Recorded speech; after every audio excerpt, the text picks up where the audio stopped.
Hey guys, it's Mike 2 from Orchard Trailers. I'm back with another walkthrough video. This is a 2020 Rockwood GeoPro 19BH. Heather and Louise are taking this home pretty quick, but if you've got another one out there, somebody else has bought one, I wanted you to see it as well.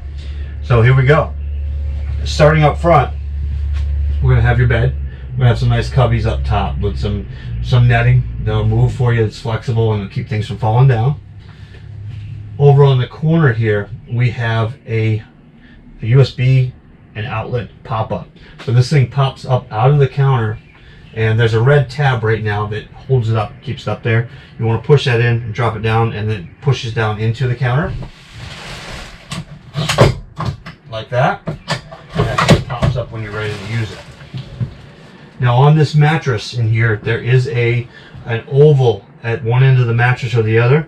That's going to be for your mattress heater. So in here somewhere, I'll probably find it in a little bit, it's going to be the mattress heater controller, and it goes from 0 to 6. That's going to heat up your mattress. What you'll want to do is make sure that that's plugged in about a half an hour to 45 minutes before you go to bed if you want to use it.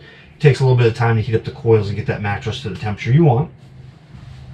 Up in the front, we have two windows with two different shades. So on the side of the bed here, that's going to be a roller shade. Just give that one quick pull and it'll go right up for you. In the front window, that's going to be a traditional pleated blind that just pushes up and down. All right, coming back to the window over here. This window will twist out, open up and give you a little bit of air. All right. That window up front does not open, it's just there for some extra light. All right. And then behind me, I'll bring you around in just a minute. I'll show you the TV, your radio, your Wi-Fi Ranger over there. Up above my head, we're going to have your antenna. So this antenna is an HD over-the-air antenna. It will pick up HD signals that are over the air, the free channels that are broadcast out. This doesn't go up and down like the traditional antennas used to do. It just goes directional, I guess you'd call it. So we're going to twist this if we have a little bit of a pixely picture, and you're just going to fine tune it until we get to our spot. It does have a little writing on here that says rotate for travel. So I'm going to turn it this way. You'll hear a little clunk. That's the down or the travel position. It doesn't go up or down, it just spins, and that's going to face it forward for the direction of travel. All right. Of course, we've got two speakers up here on the top. And then we've got some cabinet space over here above the dinette. Now with the dinette, this is also a bed. The bed is going to have a small sleeping space for a child or someone that wants to ball up in there. And then the table's going to drop down. The table you're also going to want to put down for travel so it never comes loose and falls and hits the countertop and things like that. That's going to be your travel position. So you want to always make sure when you take this thing down the road that table is down, and then just store those legs. And I'll show you how to put that down in just a minute. Sitting at the dinette, there's an emergency exit window. This one's a little bit different than the others. So instead of being the twist and crank out style, this is tabbed under. This pops out, and this pushes out. There's a notch on there so you can have this window open nice and wide. But if you ever get into an emergency situation, you're going to want to grab this little red triangle here, rip this screen off, push that window out and get out of here. All right. And then when you're taking it back in, you want to pick this up. It's going to come in. Sometimes it gets hung up on that rivet and you'll wiggle it through, and that just locks under there. For the table, you're going to want to wiggle.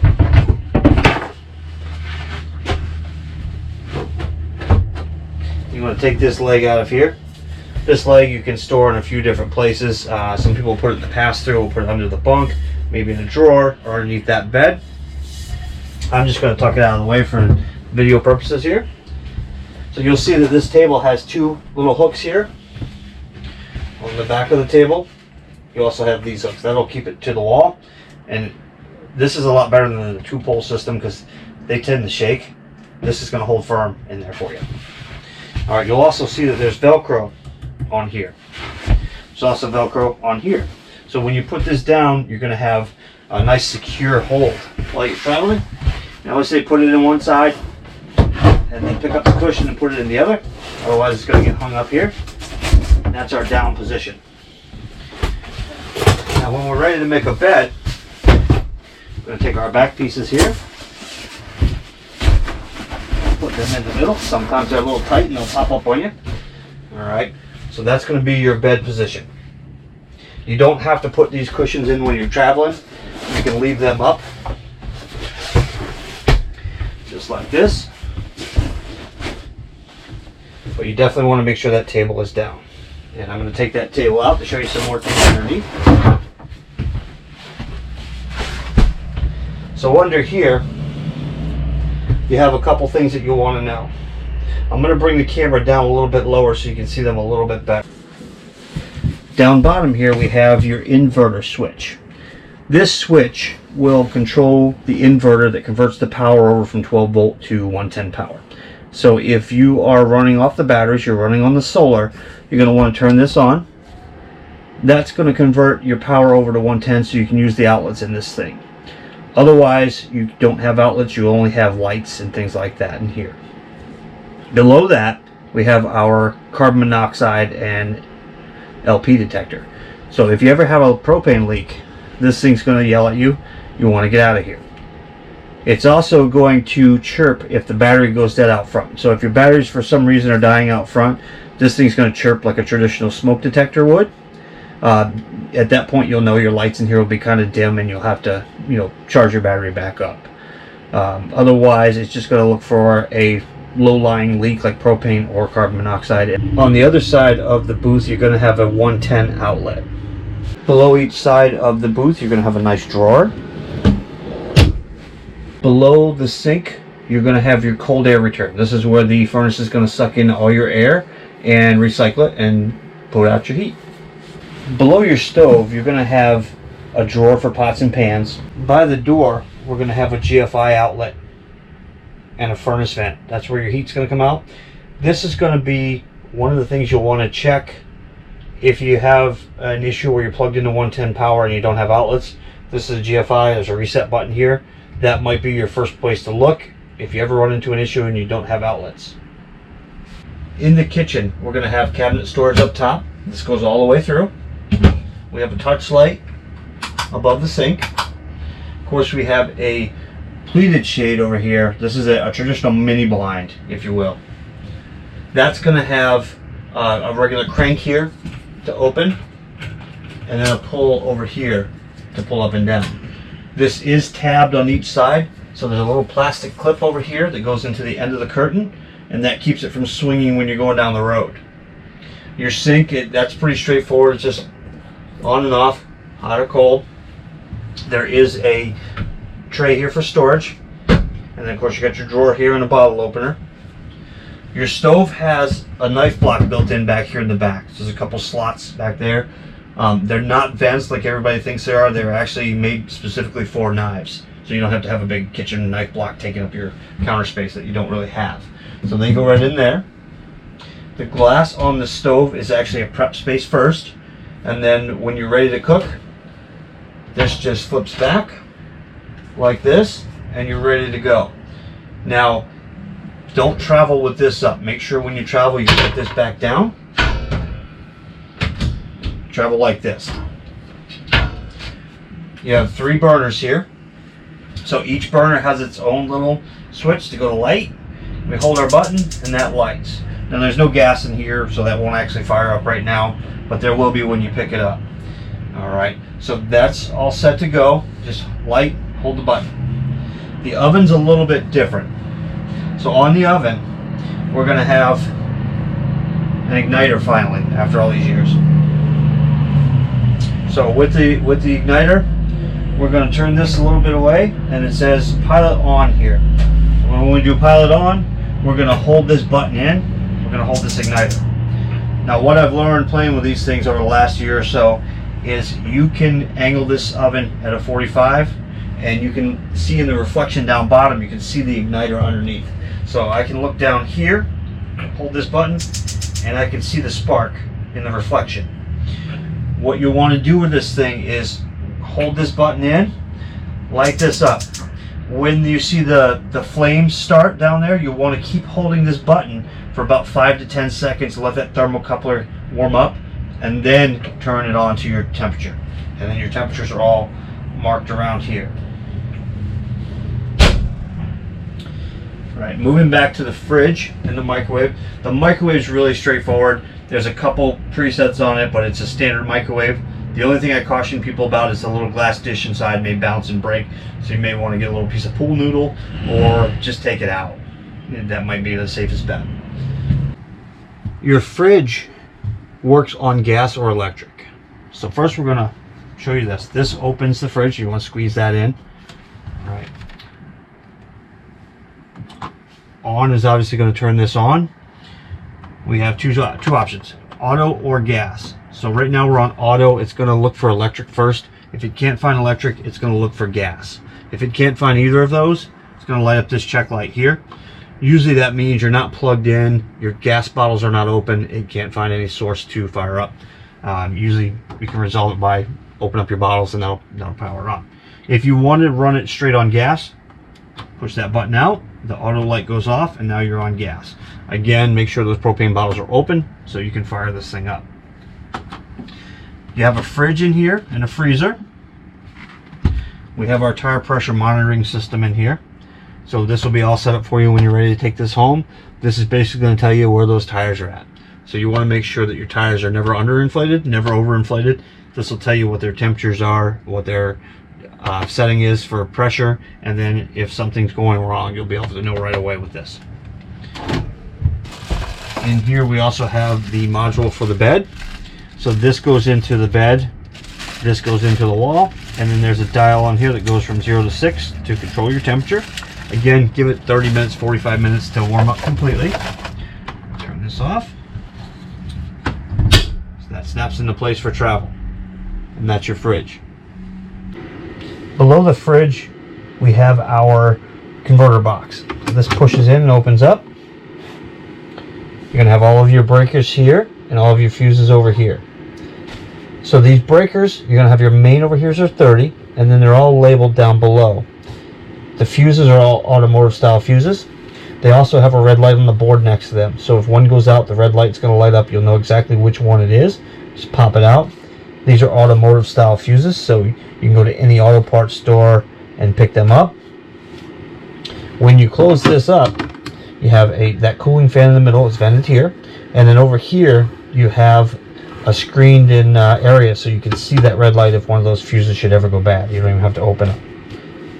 So over in the top bunk here, we have a touch light, and we have a roller shade, and we have a window that opens. Same in the bottom bunk. We've got the touch light, we've got the shade, and a window that opens. And then we have these curtains. They're just Velcroed back. So this just comes undone here, and this closes right up. And then pops back in here. Just give them a little bit of privacy up here. Below the bottom bunk, we have two cabinets. So these doors open right up, and you got storage in here all the way to the back. And when I get outside, I'll show you how that storage works. That bottom bunk will fold right up for you, so you have a lot more storage under there. Above the dinette, we have our thermostat. This is for your furnace. What we do is we turn this from off up to it's warmer. So the warmer will make it warmer in here. If it gets a little too hot, you can bump it down to cooler. Now this is only gas powered, so your furnace has to be run by your gasoline bottles up front, your propane bottles. And this will tell you down bottom what your temperature is currently in here. Above the bed we have your radio and your Wi-Fi Ranger. So the radio is pretty simple. You have zone 1 here and zone 2, inside and outside. You have an AM FM, which will switch us from AM to FM. So there's 2 AMs and 3 FMs. All right, and then we have a USB, which would be down here. We have Bluetooth. So we push Bluetooth, it says no link. When you connect your phone to this Furrion radio, it'll say link on here. You'll be connected. You can play your Pandora or your Amazon Music, whatever you've got. And then the source is going to be whatever you have plugged into the sink, whatever you have coming in, like your auxiliary down here, or the TV, or an HDMI up front. And then of course we got our volume and our skip and fast forward. Moving over to the Wi-Fi Ranger. This thing does two things. So turn this on, it's going to be first and foremost a Wi-Fi booster. So there's an antenna up on the roof. What that does is if you have Wi-Fi at the campground and it's a little weak, this is going to bump it up for you. The second thing that does is it will work as a hotspot. So if you get a subscription and a SIM card from your provider, you can make it a hotspot up there. When you use it, you want to turn this on, and you're going to come down here. So right down here, we're going to have all of the information you need to log in. So we're going to find that Wi-Fi Ranger signal there, and we're going to use that password and log right in. Just below that, we have a TV. So our TV is 12 volt. You also have the cables to hook it up to 110 if you'd like to. I'm going to pull. All right, this TV is on an arm that's mounted in. Now there's a little post here, and there's a claw back here behind. That will snap into place for travel, so this doesn't fly around on you while you're going. The reason I did this way first, I want to show you how this comes off to go outside. So this comes off. There's a little V plate on the back, and you can take it outside if you'd like. Just have to unhook these cables and bring those with you. And then that'll slide right back down in. And I'm going to bring you a little bit closer so you can see what else we've got over here. Alright, so under here we've got satellite coming in if you have it. We have a 12 volt plug here, so that TV will run right on your batteries. Next to that, there's a little black switch here. So that switch, when that green light is on, that's your antenna. When you switch that green light off, that switches to whatever else you might have coming in, like cable or satellite. And of course we have a satellite out here too. And then next to that we have another power outlet. On this bracket, this is the little claw I was telling you about. And then the post that you're going to use is this guy right here. Alright, and this is a DVD player. So you put your DVD right in this slot, it's all built right in. You got a USB port, and you've got an SD card here. And then you've got your adjustments here, manual if you need it, but there are remotes in this camper for the radio and the TV. Next to the door is your control panel. So up top here, we're going to have all of our buttons to check our tanks and our battery. So push the battery, we're plugged into shore power, and you have a brand new battery, so that's going to stay full. That's going to drop as it gets weaker. We're going to have our tanks here, so those are going to fill up as you get full. So as your gray tank starts to fill up, the red lights will start to go up. Same with your black tank. And of course your fresh water, as that drops, that'll go down. Next to that, we're going to have our water pump switch. You can hear that running in the background. That is only for when you have to bring your water with you. So if you're bringing water in that onboard tank, your campground doesn't have a hookup, that's going to give you pressure to the sink and shower. Please don't use this if you don't have water in that tank. It will burn out the pump. If you're connected to city water, that has enough pressure in the hose to get the power up to the shower and the sink. Your gas and electric water here. So we're going to have gas. Over here, you're going to see this little fault light come on. Again, I don't have propane in this thing, so it's going to say, hey, I need help. Alright, so normally that'll come on for a minute. Once it ignites, that'll go off. Alright, and then we're going to go over to our hot water under electric. So this one, I'll show you a second button that needs to be turned on out there for this one. And it's on the hot water heater outside. That's just if you want to run electric if you're plugged into power. Alright, moving down, we have our interior light.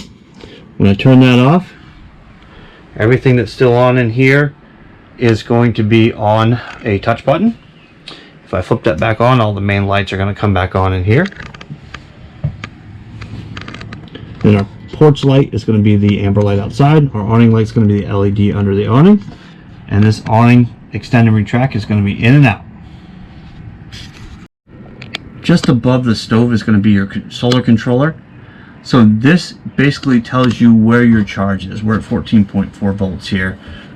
This will as you're charging your battery, this will tell you how much charge you have left, and you can scroll through these things and tell you power modes and things like that, and that'll tell you amps and things, and then you're at 100% there. If we push this one more time, we're at 100% battery. So as you charge, this thing sitting out in the sun is going to charge that battery up. So you really shouldn't lose too much battery power if you're out in the sun all the time and you're being conservative with the lights. This thing should last you for days and days. Coming into the bathroom, we have a mirror, we have a medicine cabinet, we've got a shelf for your toothbrush and a cup, and then we've got our toilet. Now I've gone to a nice porcelain toilet this year. That's a nice addition, nice upgrade. Over on this side we have our outlet, and then we have an on-off switch for the light in this room. You'll notice it's really bright in here. That's because of the skylight up above the shower.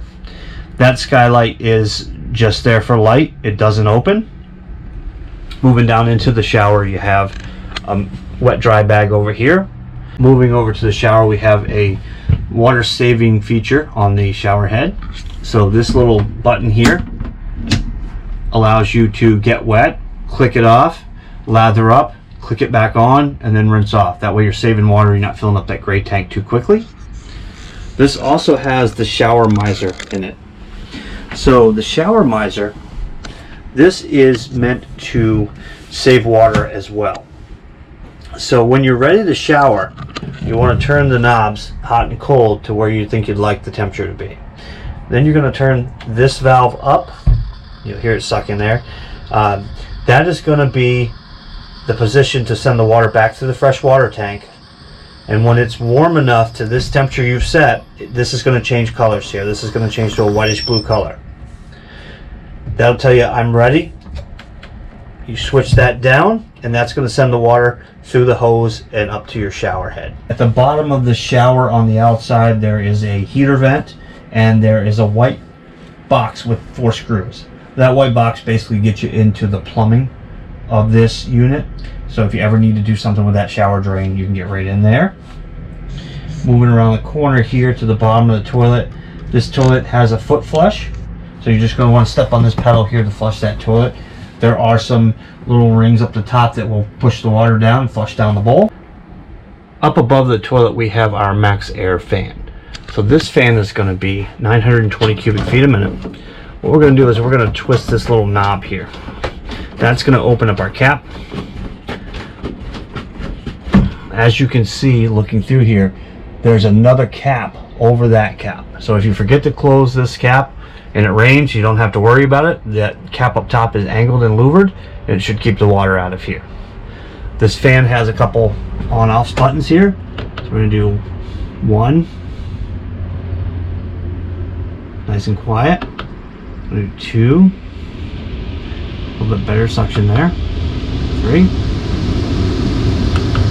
And that 4th one is really fast, and it'll move a lot of air through this camper. And then you can hit it one more time to turn it off, or you can hit that fan off button.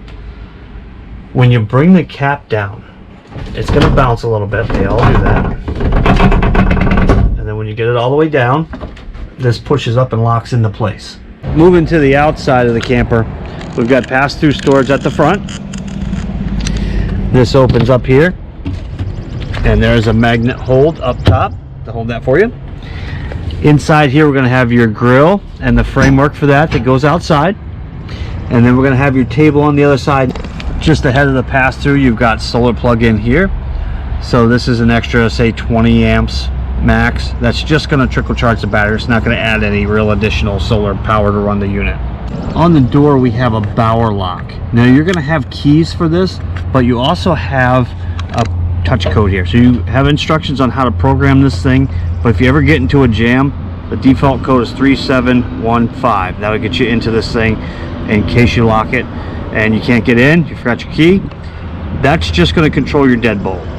The door has some cool features to it. First, we've got a screen door here, so we're going to unhook this. That's going to close, and then this is going to come across to keep all the bugs out. I'm going to open that back up, and that clips right into here for travel. So that clips right onto there. All right. This also for this year has this screenshot thing on it. So that's going to close the door for you. So that door will pull itself shut, just like a screen door at home. And then in the door, we have a shade now. So this shade is new. This just goes up and down. All right. And then on the door, we have this handle to pull. This handle opens the door, and this is your deadbolt. For the stairs, these pick up and they go right into the camper. This is going to latch on the door here, and then you're just going to close the door. When you're bringing them down, pull the blue latch out, bring them down. And if you need to extend these, there's a pin right here that'll let the legs extend for uneven ground. You can make them taller or shorter. For the awning, you're going to want to make sure the door isn't in the way when the awning's coming out.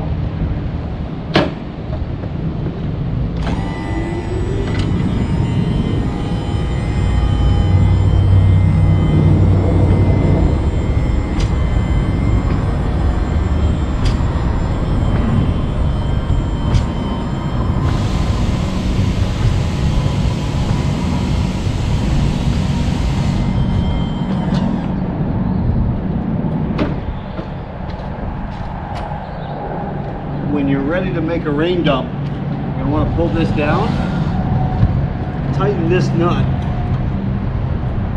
and lock it into place. You also don't want to leave this up in the wind. It will rip the awning off, so you want to make sure you put the awning in before you leave for the day. When you're ready to loosen, hold on to this, let this up. There is a gas shock here, so it will snap up on you. And then just make sure these are loose before you bring the awning back in.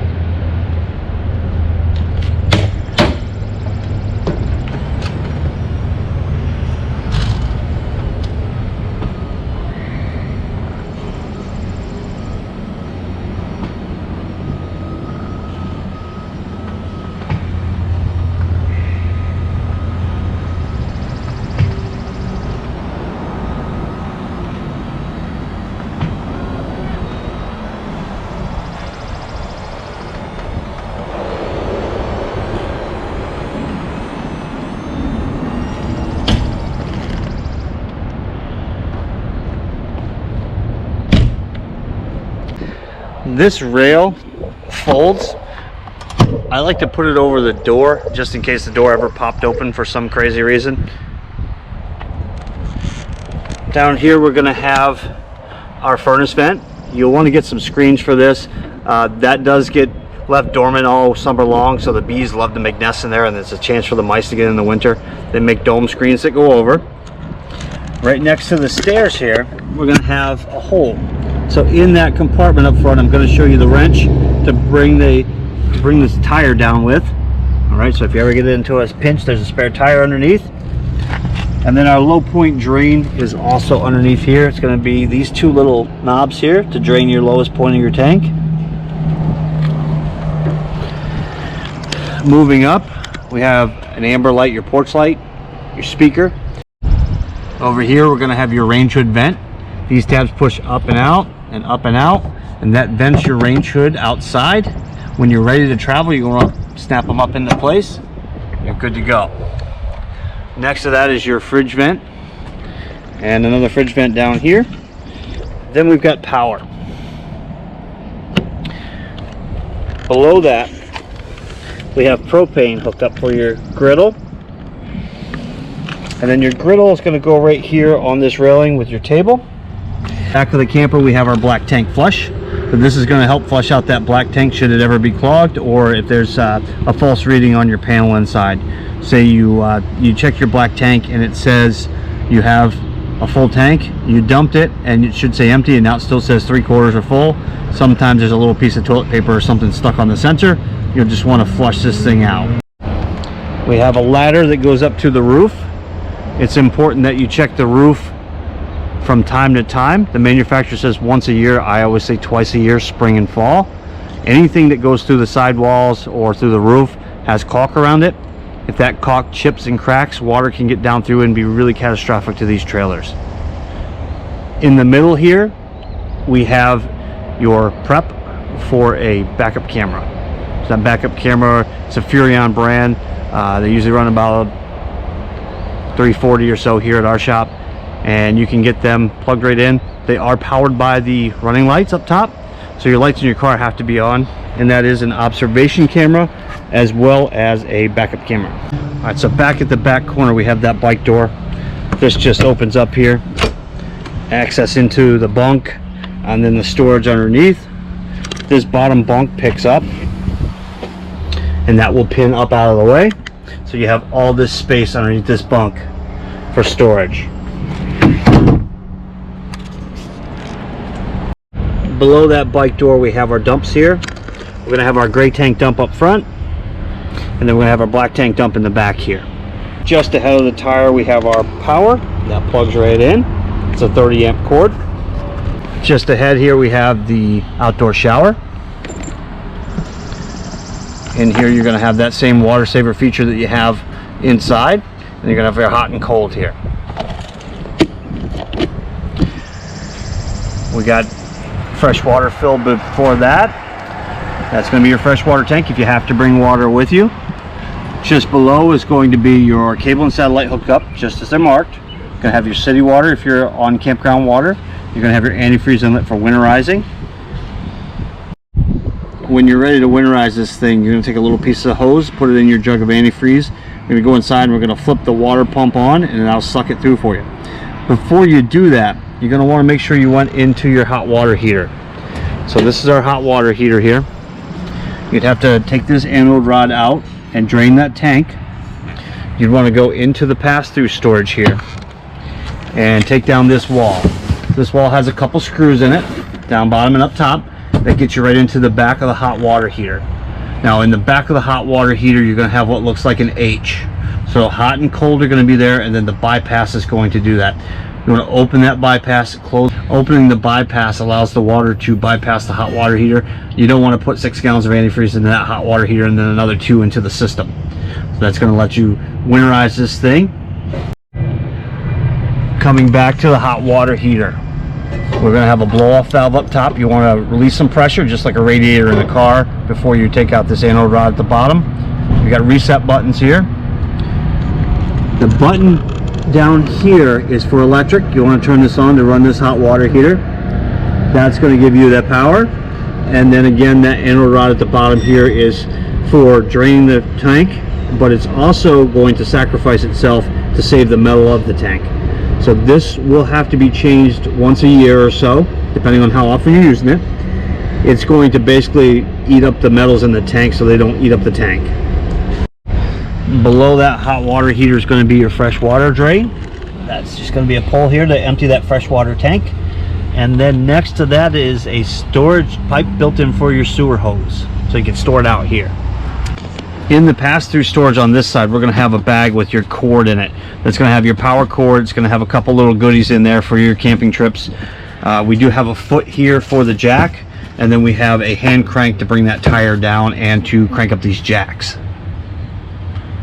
Ahead of that storage is going to be your docking lights. So if we turn this switch on, that's going to turn on this light strip on the front of the camper. Out front we have batteries. We have your master disconnect switch as well. In front of the batteries we have your master disconnect switch. This switch, when we turn it up like this, that is on. That's going to charge your battery while you're going down the road with your car. It's also going to charge your batteries while you're parked and plugged into shore power. If you want to store this thing for a while, I suggest turning that around and taking it out. That will kill everything. So that little LP detector we've got inside is eventually going to drain your battery because that light's going to keep flashing. Same with the radio.